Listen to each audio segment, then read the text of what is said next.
The plastic shard in my hand was humming, a vibration that traveled up my arm and set my teeth on edge.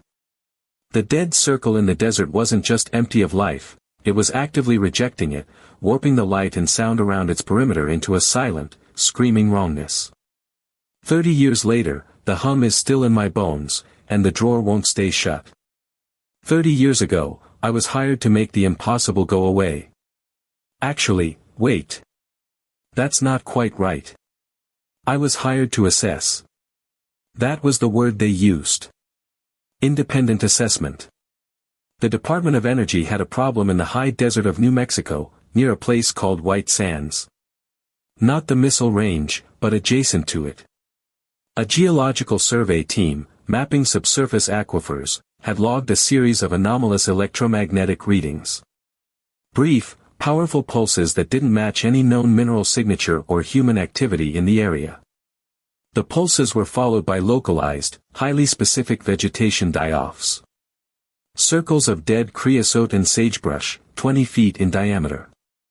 The plants weren't burned or poisoned. They were just, empty. Brittle, gray, as if every ounce of moisture had been perfectly extracted. My field was environmental forensics. I tracked contamination, identified industrial culprits, testified in court. I was good at it because I was thorough, and because I enjoyed the silence of empty places and the cold logic of spectrometers and gas chromatographs. They brought me in because I had no background in ufology, no interest in the paranormal. I was a known quantity, skeptical, methodical, dull. The perfect man to quietly explain it all away. They set me up in a double-wide trailer that served as a field station. It smelled of stale coffee, dust, and the sharp, clean scent of ozone from the air purifiers that ran constantly. The light was always wrong in there, the buzzing fluorescence turned everything a sickly green, except for the vivid violet case file folders and the acid-lime highlighters we used to mark coordinates on maps. My equipment was top-tier, EM sensors, soil corers, portable mass spectrometers. A budget that felt like guilt. For the first 2 weeks, I found nothing. The anomaly was stubbornly absent. I logged soil samples, took readings at dawn and dusk, interviewed the original surveyors, 2 earnest young geologists who were more confused than spooked. I wrote meticulous reports that essentially said, instrument error, probably. I could feel the relief emanating from my government liaison, a man named Carl who wore suits that were too heavy for the desert heat. He'd call every few days, his voice tinny over the satellite phone. Making progress, Martin. Nothing conclusive yet, I'd say. But these things usually have a mundane explanation. He'd exhale. That's what we're hoping for. The hope wasn't for an answer. It was for a particular kind of answer. One that fit inside the existing files. I started walking further out, beyond the grid they'd established. Not because I had a hunch, but because thoroughness was my religion. If I logged enough negative data, my final report would be unassailable. On the 18th day, late afternoon, the light was that long, flat gold that makes every shadow look painted on. I was about to turn back when my boots scuffed against something that wasn't rock or sand. It was the plastic. It lay half-buried at the edge of one of the dead zones. Not weathered or sun-bleached. It glowed that impossible violet. Attached to it were strands of something like polymer filament in that screaming lime green, twisted into a shape that reminded me of a Celtic knot, if a Celtic knot had been designed by a machine that didn't understand symbolism. It was warm to the touch. Not sun-warm, but internally warm, like a battery. There were no seams, no markings, no indication of what it was or what it had been part of. I should have bagged it. Tagged it. Logged it into evidence. Instead, I put it in my pocket. My heart wasn't racing. I felt terribly calm. The professional part of my brain was already writing the note, foreign object located, likely debris from unrelated source, agricultural/industrial. To be analyzed, but another part, a part that had been sleeping for 50 years, was wide awake and whispering, no. The real mistake here is thinking curiosity is a neutral force. It isn't. It's a directional one. Once you see the thread that doesn't belong in the tapestry, you can't unsee it. Your whole job shifts from assessing the tapestry to following that one, weird thread. And you tell yourself it's still science, it's still procedure, but you know you've crossed a border. The map doesn't cover this territory. Back at the trailer, under the humming lights, I placed the plastic on my work table. I ran every non-destructive test I could. It was chemically inert, a polycarbonate blend that shouldn't have been warm and couldn't hold that color saturation under direct UV light for more than a few hours without fading. It didn't fade. The filament defied my attempts at analysis, my spectrometer returned error codes. It wasn't radioactive. It wasn't magnetic. It just was. That night, Carl called. Anything new? I looked at the plastic on the table. It seemed to pulse softly in the dark trailer. A trick of the eyes. No, I said, my voice perfectly even. Still correlating data. Good, he said. The clock's ticking on this one, Martin. We need closure. After he hung up, I did something unprofessional. I drove into the nearest town, a dusty strip called Alamogordo, and found a payphone outside a shuttered diner.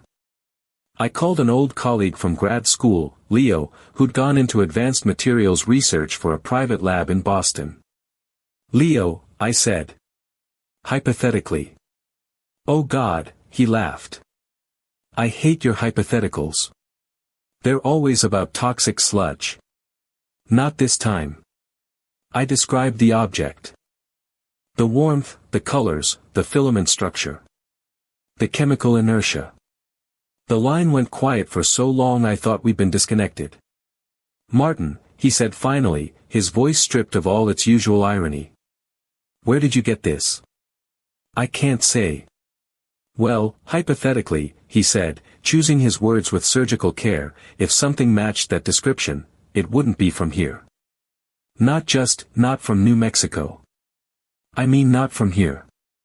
The polymer structure you're implying, we can't make that. The color retention alone, it's like it's ignoring entropy. Okay, I said. Is it okay? He asked. No, I said honestly. I drove back to the trailer in a silence so complete it felt like pressure. The stars were violently bright. For the first time in my career, data didn't feel like a solution. It felt like a contaminant. The next morning, the anomaly arrived. It wasn't a pulse on a screen. It was a sound, a low-frequency hum you felt in your molars before you heard it with your ears. The coffee in my mug developed perfect, concentric ripples. Every piece of electronic equipment in the trailer flared to life at once, screens flooding with static before going dead. And then the light changed. Not outside, inside the trailer. The air thickened, took on that same electric violet hue of the plastic in my pocket. For about 10 seconds, I couldn't move. Not from fear, but from a profound, physical weightlessness, as if gravity had been politely switched off. Then it stopped. Everything was normal again. The equipment was just dead, not fried. My coffee was still warm. I stumbled outside. In the middle of the nearest dead zone, exactly at its center where only gray dust remained, lay a new piece. Smaller than the first. The same violet plastic, with a single knot of lime green filament. It was a response. No, that's too intentional. It was an interaction. My presence, my poking and measuring, was being noted. And answered. I should have called Carl then. Should have reported a localized electromagnetic event of unknown origin with associated physical evidence. That was my job. But they wanted closure. An answer that closed a file. What was happening in this desert didn't want to be closed. It wanted to be seen. And I realized, with a cold clarity that has never left me, that I had become its witness. What strikes me at this point is how loyalty works. We think it's to people, or institutions. But sometimes your deepest loyalty accidentally transfers to the truth itself, even a terrible and inconvenient one. And that truth has no use for you. It doesn't care about your career, your pension, your reputation. It just is. And you're left standing there, holding it, with nowhere safe to put it down. I began to lie by omission with the precision of a watchmaker. My reports became masterpieces of misdirection, pages of accurate data leading to deliberately mundane conclusions: atmospheric plasma event, rare mineral interaction. Meanwhile, I catalogued everything: the new fragment's position, precisely 3.2 meters from where I'd stood during the event, its identical thermal and chemical properties. A week later, an old man showed up at my trailer. He came at dusk, driving a battered pickup truck with Arizona plates.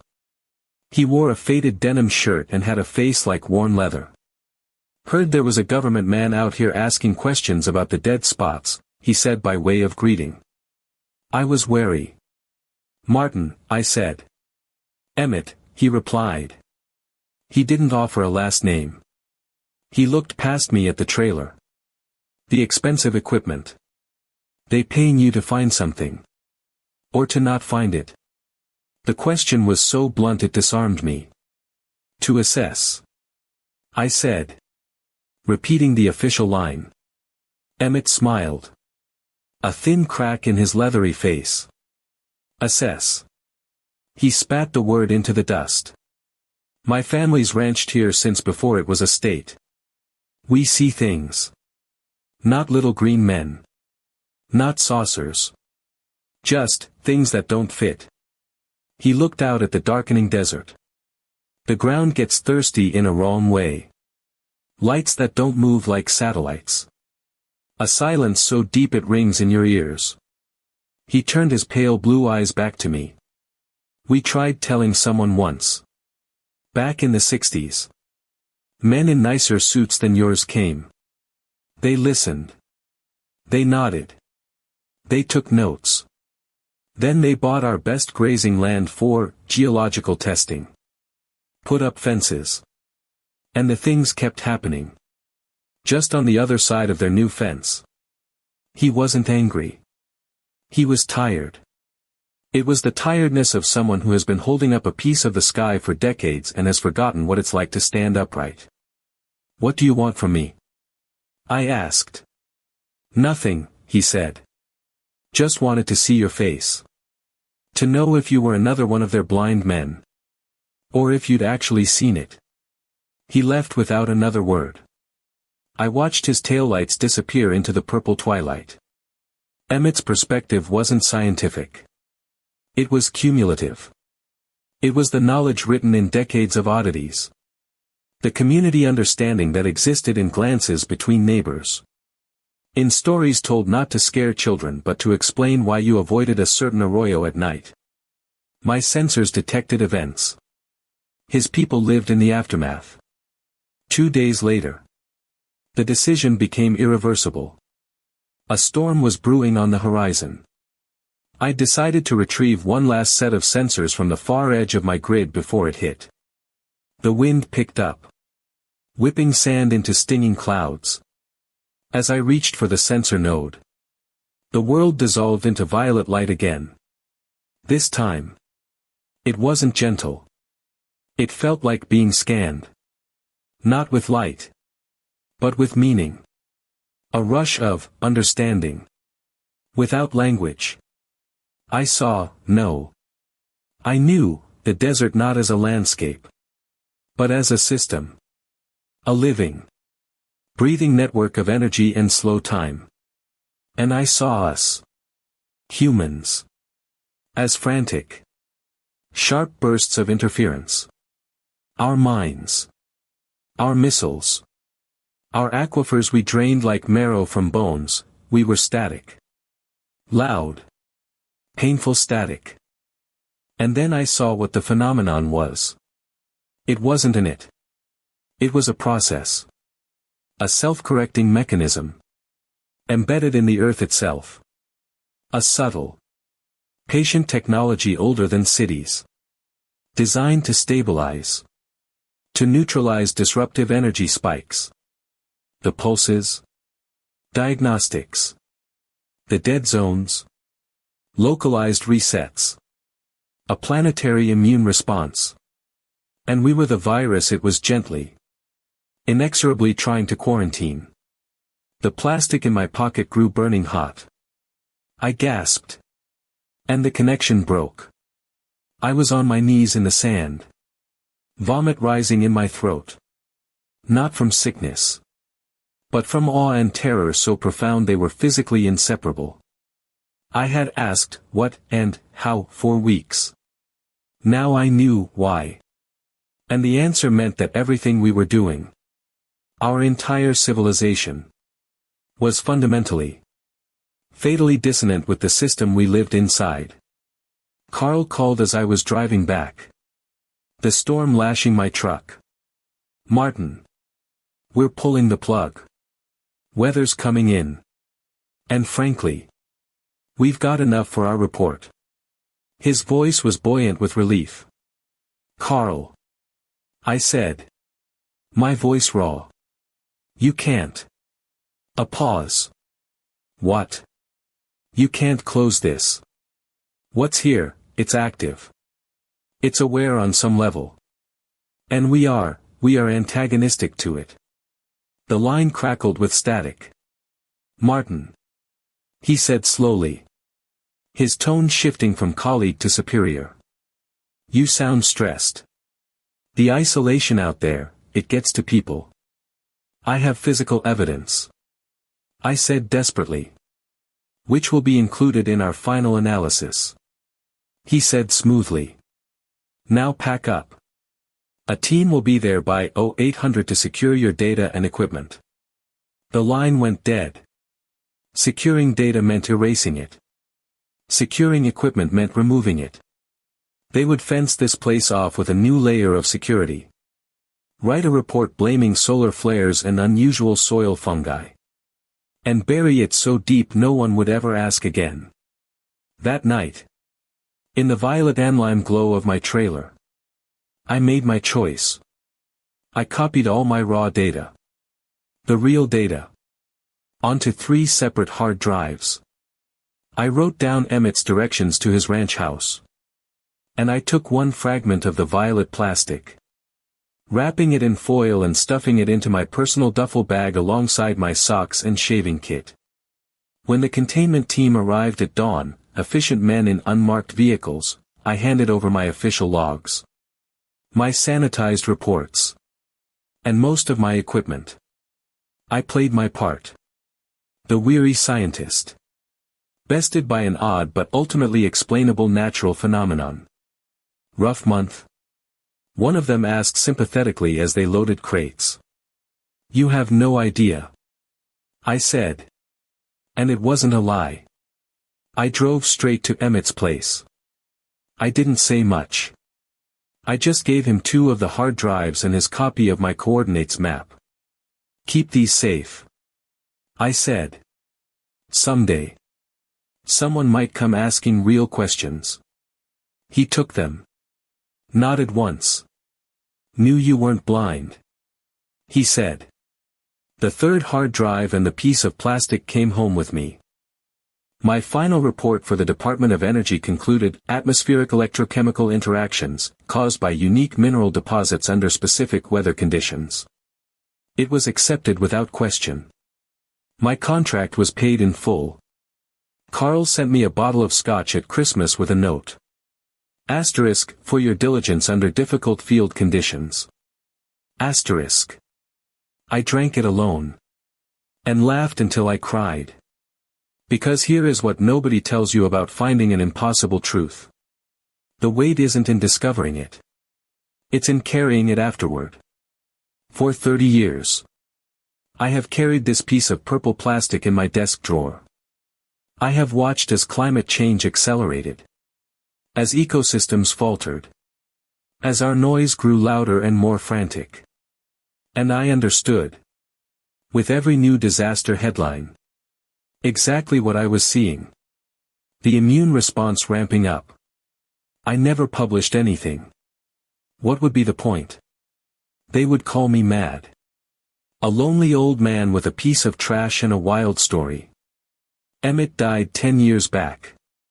His children sold the ranch to developers who built solar farms. Ironic. Really, and his hard drives are probably lost to time or landfill. So now I sit here at 78. Holding this impossible object under lamplight that makes its violet glow seem almost normal now. Just another color among many. And wonder what exactly my diligence purchased. Was keeping this secret an act of cowardice? Or was speaking an act of violence? Throwing a lit match into a room full of panicked people? Maybe you felt this too. Not about alien plastics.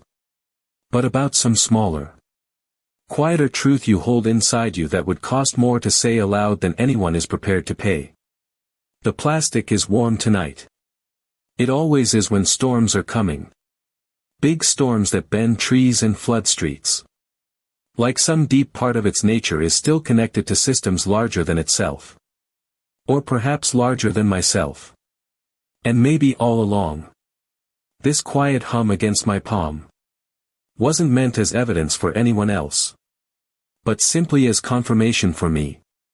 That even when we choose not to listen, the world continues its patient, inescapable correction. Without us. Closing commentary. That moment in Emmett's driveway, handing him those hard drives, that stays with me more than any light show or sensor reading ever did. It wasn't dramatic. He didn't say anything profound. He just took them. His hands were rough and scarred. And he held those sleek little drives like they were eggs from some rare bird he'd only heard stories about. My honest reaction looking back. I think he knew exactly what he was getting. Not data. Not proof. But companionship in carrying something heavy. He'd been alone with his piece of sky for 50 years. And now he wasn't. Sometimes now. When my arthritis is bad. And my hands ache. I'll take out that piece of plastic. And just hold its warmth against them. It doesn't help. But then again. Maybe it does. Do you think some truths are better left unspoken? Or is any truth worth telling? Even if nobody's ready? Do you think Emmett knew, when he took those hard drives, that he was choosing a silent companion over a public revelation? If you've ever held a truth that felt too heavy to share, you might find a strange kind of home here. Who do you know that's carrying a quiet, lonely truth, who needs to hear that they're not the only one feeling the weight? If you had to choose between holding Emmett's secret or revealing it, which would you do? Tell me in the comments. If this story made you feel the weight of a silent truth, the like button is right there. If you're someone who carries quiet questions about the world, this channel is your place.